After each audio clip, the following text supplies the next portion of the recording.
Friends, welcome back to my channel dental maestro. तो आज हमारी वीडियो का टॉपिक है इंट्रोडक्शन टू टूथ। मैंने ये बात बहुत बार ऑब्जर्व की है क्लिनिक पर या नॉर्मल रेगुलर लाइफ में कि बहुत सारे लोगों को यही नहीं पता होता कि हमारे दांत कौन से हैं, इन दांत का नाम क्या है, कितने दांत होते हैं, दूध के दांत कौन से होते हैं और परमानेंट टीथ कौन से होते हैं। तो आज इस वीडियो में मैं छोटी सी डिस्कशन में आपको बहुत सारी चीजें क्लियर करने वाली हूँ, तो ध्यान से देखते रहिए मेरी वीडियो को लास्ट तक। सबसे पहले बात आती है कि हमारे पूरी लाइफ में हमें दो टाइप के टीथ मिलते हैं, डेसिडुअस जिनको हम प्राइमरी टीथ भी बोलते हैं, मिल्क टीथ भी बोलते हैं, कोई बेबी टीथ बोलते हैं। इस तरीके से इसके नाम है बहुत सारे, आपको हो सकता है कोई और भी नाम सुनने को मिल जाए। और दूसरा होता है हमारा परमानेंट डेंटिशन। ठीक है, परमानेंट डेंटिशन मीन्स जो हमारे लाइफ टाइम तक रहते हैं। प्राइमरी टीथ होते हैं वो हमारे मुंह में 11 से 12 साल तक की उम्र में देखने को मिल जाते हैं, कई बार 13 साल तक भी, कई बार 14 साल तक भी। और जो परमानेंट टीथ होते हैं वो हमारे लास्ट तक देखने को मिलते हैं, मतलब जब तक हमारे दांत मुंह में रहते हैं तो वो 14 साल से लेकर उसके बाद तक के जो सारे दांत होते हैं वो परमानेंट टीथ होते हैं। तो बहुत सारे लोगों का ये क्वेरी होती है कि जो बच्चों के दांत होते हैं वो क्या सारे टूटते हैं या सारे नहीं टूटते हैं, कुछ रह जाते हैं, कुछ रिप्लेस होते हैं या नहीं होते हैं। तो उस बात का आंसर ये है कि बच्चों के जो मिल्क टीथ होते हैं वो टोटल 20 होते हैं।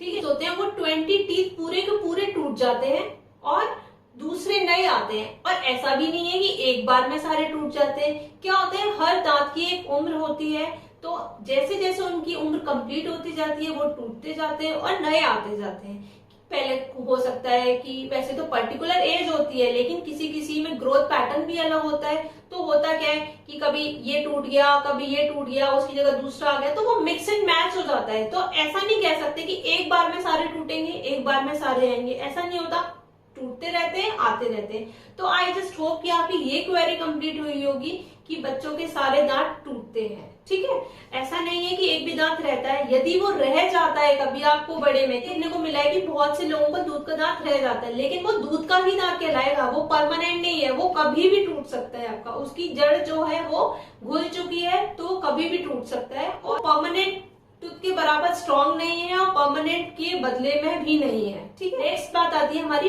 परमानेंट टीथ की। जो परमानेंट टीथ होते हैं, आपने सुना, बहुत बार सुना होगा बत्तीसी। बत्तीसी क्यों बोला जाता है? क्योंकि हमारे मुंह में 32 दांत होते हैं। ठीक है, बहुत से लोगों के मुंह में 28 भी देखने को मिलते हैं, 29 भी, 30 भी, 31 भी, 32 भी, लेकिन 28 तो जनरली रहते ही हैं। तो क्या होता है कि 4 जो हमारे लास्ट मोलर्स होते हैं वो किसी में नहीं मिलते, किसी में मिल जाते हैं, किसी में फंसे रह जाते हैं, किसी में पूरे आ जाते हैं। तो इसलिए वो वाली जो नंबर है वो वेरी कर जाती है। तो मैं आपको इस मॉडल के बिहाफ में चीजें समझाने वाली हूँ। तो देखिए, ये हमारा जैसे सपोज करिए मुंह है, तो ये हमारे ऐसे करके हम डिफाइन करते हैं, ये हमारा ऊपर का जबड़ा है और ये हमारा नीचे का जबड़ा है। तो इसमें एक तरफ ऐसे करेंगे तो यहाँ पे हो गए हमारे 8 इधर, 8 इधर, 8 इधर, ऐसे करके पूरे 32 होते हैं। तो एक एक टूथ के बारे में मैं आपको बताती जा रही हूँ, कौन से टूथ को हम क्या बोलते हैं। आई जस्ट होप कि आप कोई गलती नहीं करेंगे अब। तो देखिए, जो सबसे आगे जो हमारे फ्रंट टीथ होते हैं, ये सबसे आगे वाला, इसको हम बोलते हैं सेंट्रल इंसाइजर। ठीक है, तो ये अभी हम सिर्फ ऊपर की बात कर रहे हैं, नीचे की हम बाद में बात करेंगे। तो जो ये सेंट्रल इंसाइजर है ये 2 होते हैं, मतलब जो सेंटर लाइन है उसको इस तरफ देखेंगे तो राइट साइड हो गई, इस तरफ देखेंगे लेफ्ट साइड हो। अभी हम बात कर रहे हैं कि यहाँ पर हमारे राइट साइड में एक सेंट्रल इंसाइजर, फिर उसके बाद जो उसके बगल में होता तो वो भी इंसाइजर है, लेकिन क्या होता है वो थोड़ा इससे छोटा होता है। इनको भी हम फ्रंट टीथ, एंटीरियर टीथ बोलते हैं। तो जो आगे है दूसरा वाला, इसको हम बोलते हैं लेटरल इंसाइजर।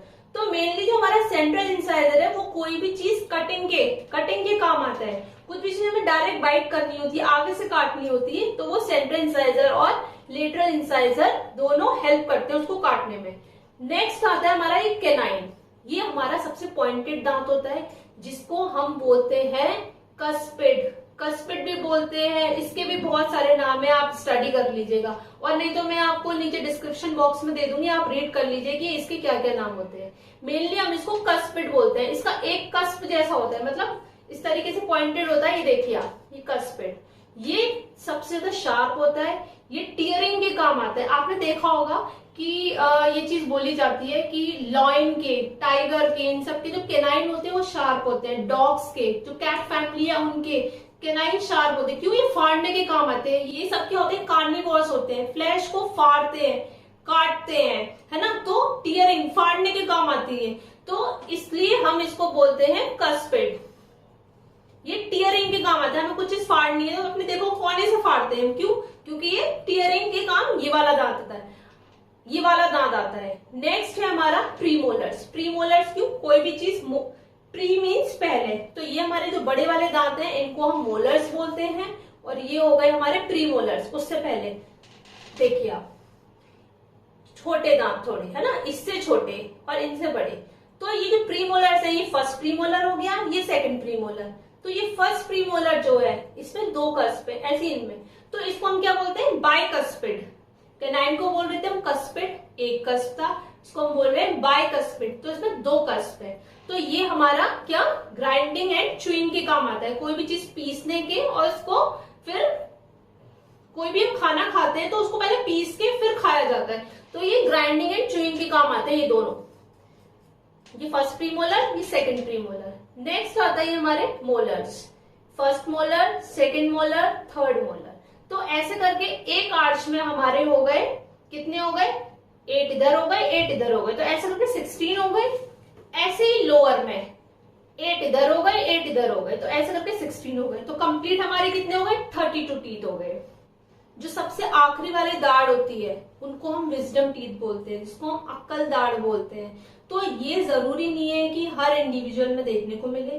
क्या होता है कि हमारा जॉ छोटा हो, या मतलब दांत बड़े होते हैं, क्या होता है जॉ हमारा छोटा है, दांत इतने सारे हैं, तो कई बार क्या होता है वो निकल नहीं पाता, हड्डी में फंसा रह जाता है।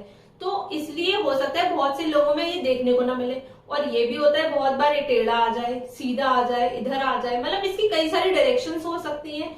तो इसलिए विजडम टीथ जरूरी नहीं है कि हर इंडिविजुअल में देखने को मिले। तो लेकिन हम ऐसे बात करें तो 32 टीथ होते हैं, लेकिन किसी किसी में क्या होता है कोई एक एक्स्ट्रा दांत भी मिल जाता है।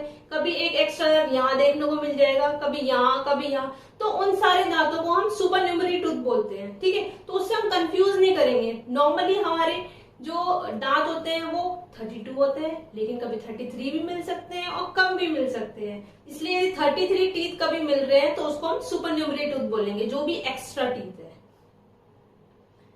आई जस्ट होप कि आपकी क्वेरी कंप्लीट हुई होगी दांतों के बारे में, कि हमारे दांत कितने होते हैं, हमारे दांत किस काम आते हैं। अब मैं ये नहीं चाहती कि कभी भी कोई मुझे कोई क्वेश्चन भेजे, बोले कि मेरे तो कैनाइन में दर्द था और मुझे दिखा रहा हो ये कि मुझे इस दांत में दर्द है, तो मैं ये चीज एक्सेप्ट नहीं करूंगी। फिर मेरी टीचिंग बेकार जाएगी कि मैं पढ़ा रही हूँ कि कैनाइन ये होता है और आप बोल रहे हैं इसको, तो मैं कंफ्यूज नहीं होना चाहती। तभी तो मैं आपको प्रॉपर एक अच्छा ट्रीटमेंट दे पाऊंगी और अच्छा बता पाऊंगी। आप मुझे बोलेंगे कि मेरे सेंट्रल इंसाइजर में दर्द है, तो मैं समझ पाऊंगी ना कि सेंट्रल इंसाइजर ये है तो इसमें दर्द है, तो उसके हिसाब से चीजें बताऊंगी, है ना।